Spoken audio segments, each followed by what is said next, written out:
Voltamos com o programa Ponto de Vista. Eu estou aqui com o advogado Elton Roberto. Estamos falando do cenário atual.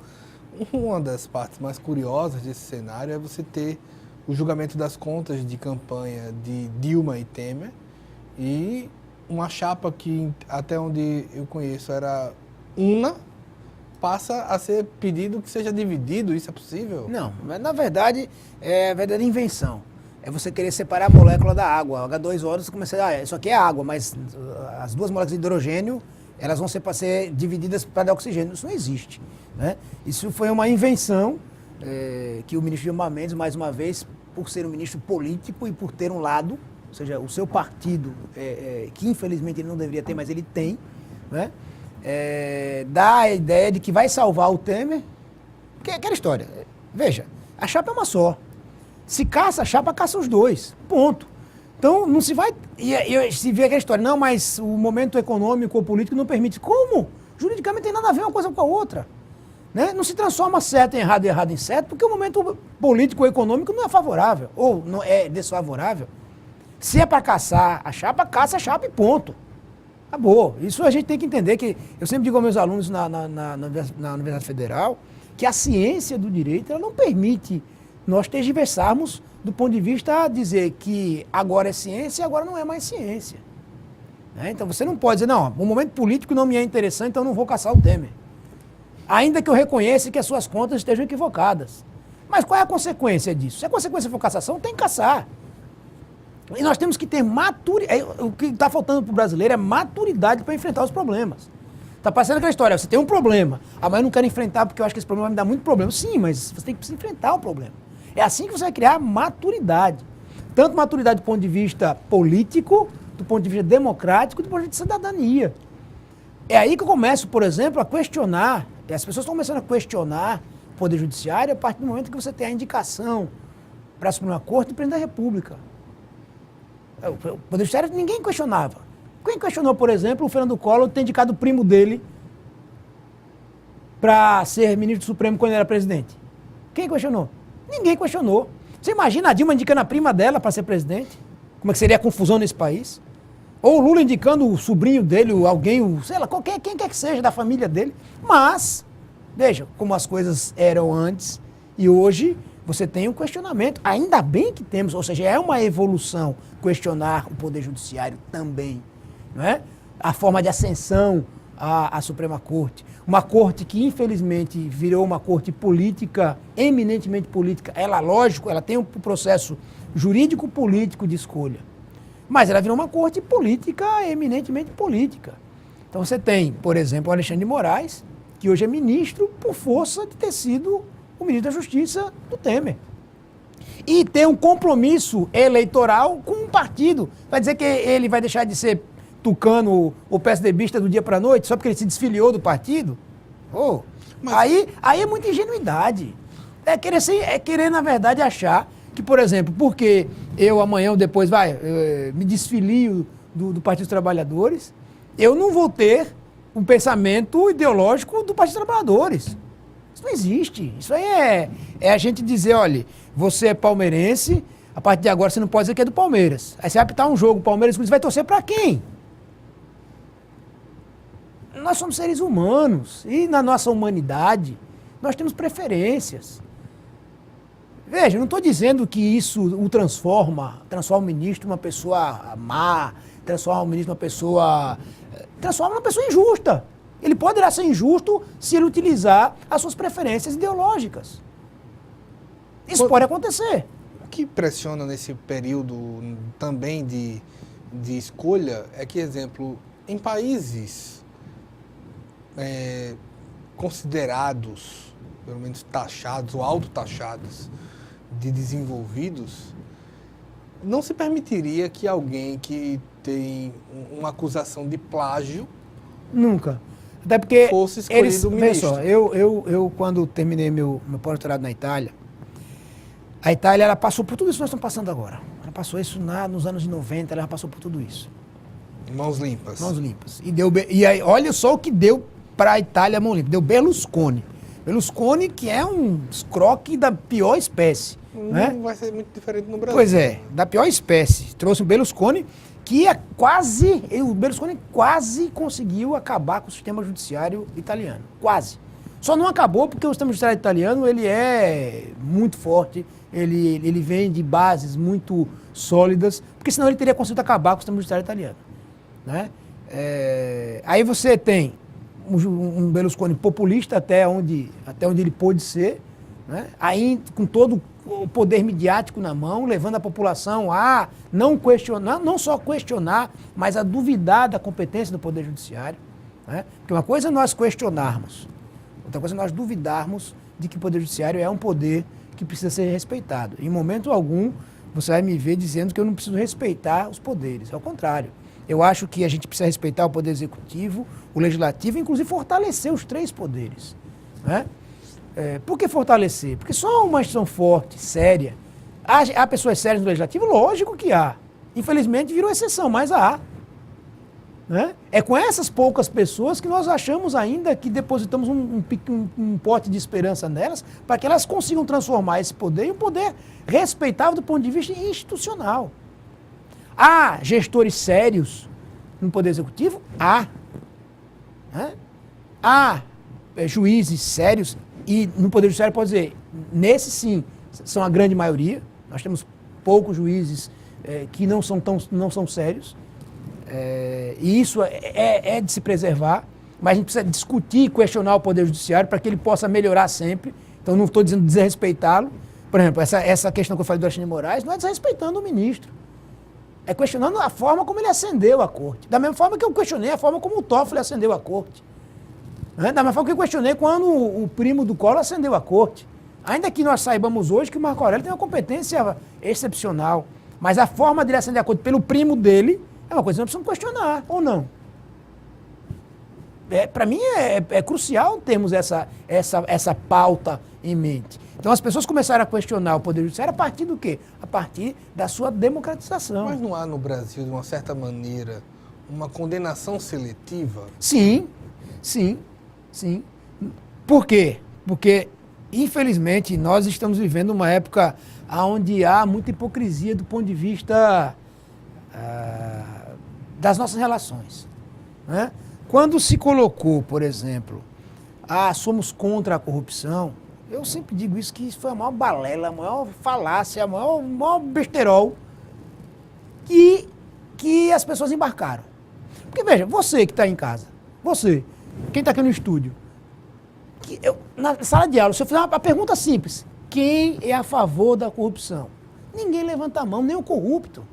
Você viu as cenas dantescas, lamentáveis dos deputados federais, pela minha mãe, pelo meu pai, contra a corrupção. No dia seguinte, o pai, a mãe, o marido, tudo preso pela Polícia Federal.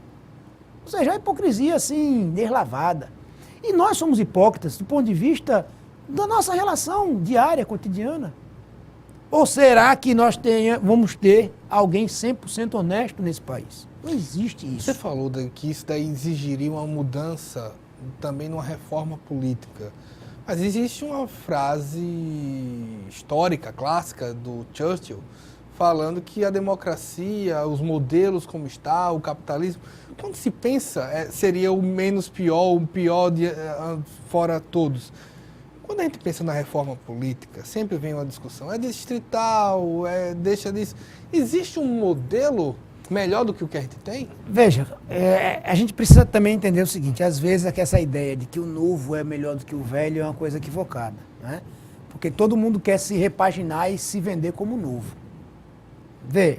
Você vê, todo mundo que se coloca à disposição para disputar qualquer tipo de pleito se coloca como a novidade. Eu quero a novidade. As pessoas querem a novidade, eu quero o novo. E a gente precisa entender que existem alguns modelos que nós precisamos manter. Então, esse modelo da lista fechada, por exemplo, se nós tivéssemos partidos fortes, se nós tivéssemos o hábito de votar em partidos, ele seria o ideal. Porque nós saberíamos que, por exemplo, que o PCdoB, que o PSOL, que o PT, que o PMDB, que o PSDB, que o DEM, que o PAN, né? O PSB, que eles têm uma linha programática e essa linha programática vai ser cumprida. Mas é isso que acontece? Não. Não é isso que acontece. Por exemplo, eu, quando comecei a questionar, socialista, eu falei, não, vai cá, quem são os partidos socialistas nesse país. O PSB, que é o Partido Socialista do Brasil, tem hoje o JHC como seu maior representante aqui no estado de Alagoas. Pergunte para ele se ele é socialista. Aí o que me respondem? Não fazendo nenhum tipo de julgamento, nem do PSB, nem dele. Estou dizendo só um exemplo. Ah, mas isso é questão partida. Isso é só ele só está nesse partido porque. Sim, mas ele só poderia estar no Partido Socialista se ele fosse socialista. Eu estaria no partido... Pelo menos é o que se espera. É o que se espera. Eu estaria no PCdoB se eu fosse comunista. Eu não posso estar no PCdoB sendo capitalista. É um contrassenso, não é só de nome, não é só a questão simbólica, é a questão ideológica. Aí você diz, mas... Então, quando eu te falar isso, o modelo ideal da lista fechada... Se nós tivéssemos partidos fortes, onde a democracia partidária fosse algo que pudesse se respeitar, a lista fechada seria interessante. Mas não seria, de uma certa maneira, por questão de nomenclatura. Mas nós não temos essa cultura. Você teria que esperar do PSDB uma escolha social-democrata. E tem? Olha, é isso que estou dizendo. Então, veja, mas por que eles estão querendo fazer isso hoje? Os caciques estão com essa ideia. Já há uma tendência forte de fazer lista fechada. Sim. Né? E a gente votaria dentro dessa lista fechada. Olha só como isso ia ficar. Quem escolhe? Quem escolhe? Primeira coisa. Então você teria uma luta já hercúlea dentro do próprio partido. Que já é complicado, vou dizer assim, é complicado. Você se mexer dentro do partido para você poder ter... você veja aí, eu vou falar isso porque virou público e notório. Não falar briga, que é uma palavra um tanto quanto forte. Mas a luta entre a Cátia Borne e o JHC pelo comando do PSB. Uma hora um é o presidente, outra hora outro presidente. Então, veja... Foi para a justiça. E foi para a justiça. Então, quer dizer, são do mesmo partido. E essa luta interna, né, que não é uma luta que se faz de maneira democrática, pelo menos não, se não fosse democrático, não iria para a justiça. Nem no campo ideológico. Nem no campo ideológico. Então, assim, por isso que a gente tem que tomar cuidado. Quando vem do Congresso umas coisinhas assim, pode ter certeza... Não é uma discussão entre o socialismo leninista e o trotskista. Não é. Então, assim, o eleitor precisa começar a exigir também essas coisas, sabe? A gente... esse amadurecimento não vai acontecer agora. Eu acredito que algum dia ele aconteça. A gente vai ter essa esperança de que o eleitor, ao longo de 50, 60, 100 anos, vendo que a via democrática, essa via democrática é pulsante, vendo que ao vender o voto dele por 50, 100, 200, sei lá quantos reais ele possa vender por um cargo, isso não vai trazer nenhum benefício para todos, a não ser somente para ele naquele momento e só naquele momento, né? A gente tem essa ideia, mas o eleitor começou, não, mas eu pego o dinheiro e voto em outro. Sim, mas só pegar o dinheiro já é uma coisa espúria, já é uma coisa para mim que retira do jogo, né, uma forma limpa de você ser.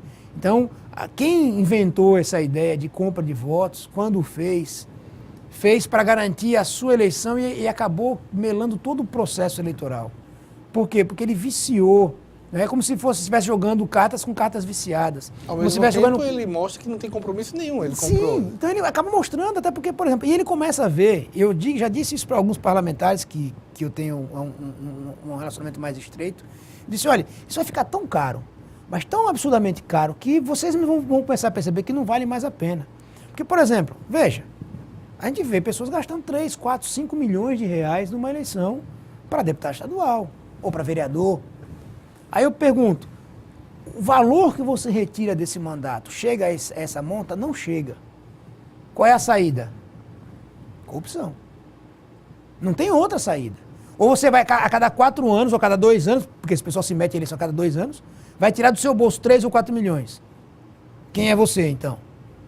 É um milionário? Né? Aí você começa a fazer um estudo das fortunas das famílias de Alagoas. Opa! Aí a gente começa a ter um certo... Calma aí, esse aqui foi milionário como, de que forma? Aí você vai ver que o Estado sempre esteve ali na relação familiar dele. O Estado que eu digo, um mandato, uma prefeitura, uma Câmara Municipal. Né? E através dali ele conseguiu outras coisas. Então, será que isso ele não vai ser um movimento que até para ele vai ficar tão caro que não vai compensar mais? Mas aí a gente precisa entender. Porque a ideia de que se dá é que somente o pobre vende o voto. Não, a classe média vende também a sua consciência. Por outra coisa. Por outra coisa. Por um cargo para o filho, né? Para um carro comissionado. E agora com a terceirização, então, meu amigo, isso vai ficar moeda de troca na mão dos políticos. Né? Porque as empresas vão poder terceirizar o que elas bem quiserem dentro do sistema governamental. Isso que a gente precisa alertar a população. E, infelizmente, a população está letárgica. Ela está sem uma reação adequada, né, sobre tudo isso que está acontecendo. Talvez ela precise passar por todo esse aperreio que vai acontecer, por todo esse caos social, econômico, mais ainda, aprofundar e chegar no fundo do poço para dizer, eita, realmente, olha o que nós fizemos. Né? Mas se tiver que chegar, cheguemos até aí. O que a gente não pode nunca é dar como saídas e atalhos, né? Ou a ditadura, ou a violência, ou, por exemplo, os recortes dos mandatários. A democracia, ela precisa encontrar os seus caminhos. E os caminhos da democracia, eles são mais penosos, mas eles são mais eficazes ao longo do tempo. Eu sempre digo isso. Né? Você nunca, por exemplo, você não... quando você começa a praticar um esporte, você não vira um atleta do dia para a noite. É a constância, é o treinamento, é a sua dedicação que vai transformar você num atleta. Diária. Né? Diária. Então a democracia, e ela não vai... Independente do esporte, você pode ir para outro campo. Sim, qualquer coisa. Advocacia, qualquer coisa. Estudar uma língua. Tudo que você for fazer, ele vai exigir que você tenha uma prática diária. Então a democracia, ela vai exigir que nós tenhamos práticas diárias de democracia. Se nós acharmos que, mas ela não me serve. Não, ela não me serve porque nós estamos fazendo tudo errado. A gente vai para o nosso último intervalo, nós voltamos daqui a pouco com mais o Elton Roberto.